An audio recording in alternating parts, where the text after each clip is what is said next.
theater, I guess, was built in 1913, and 14. I think it opened in 1914. Yeah, they started building in 1913. And it opened as the Theater Without a Name, and then they had a vote, like a neighborhood kind of vote to see what they would call it. I think that was within the first year, and they called it the Pastime. And it was the Pastime for a while, and then I guess in the late 30s, early 40s, it switched to the Prince Edward, and that was kind of as a like to show solidarity with England. And Prince Edward, then he abdicated from the throne. So then they had to change it again, and I guess they went for something a little less political, and they called it the Fox, and it's been the Fox ever since.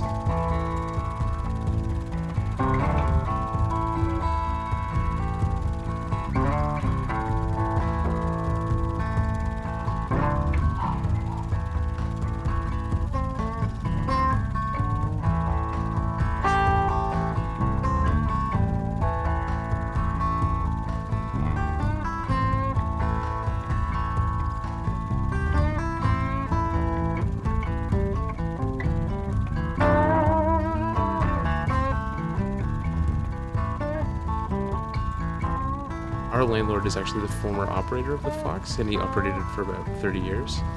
Back in that time, it was kind of interesting. Like all these rep cinemas, they were kind of, they really were an alternative, a bit more so than they were now, I think, just because, like now it's more of an experience, I think that's different, but back then it was a completely different, like, I don't know, you hear some of these old stories of these guys and running their theaters and the trouble they would get into. You definitely feel like you're a part of history, especially when you talk to the landlord here. He's got some crazy stories to tell.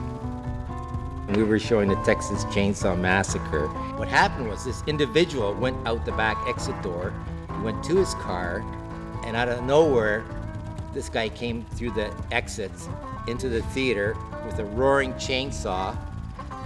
Fortunately, he didn't have the blade on the chainsaw, but the noise of the chainsaw, the theater was half full, and within 2 minutes, that theater emptied out.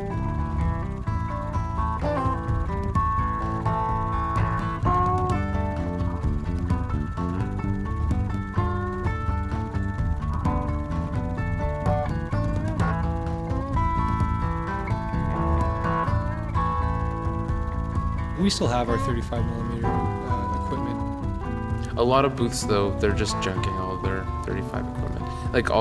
I'd say the majority of multiplex booths, you'd be hard-pressed to find a 35 booth anymore. Like even when did the Young Dundas go in? It's like 3 years ago? 4 years ago? About that, yeah. Like even 4 years ago, initially when they opened, it was all digital. Like they didn't have any film projectors in there. When they had to change it a little bit because the industry wasn't quite there, but their plan was that it would be all digital going forward. So it's unlikely that anybody's building with film in mind. We love film, and a lot of people love film, and there's going to be opportunities where we can play stuff that's on film that is more suited to it, or that we won't be able to access digitally. And I think, although it's not a huge number of people, there are still people who want to see things on film as their primary method of viewing. So if we can have the opportunity to, do something for those people once in a while, it's to everyone's benefit.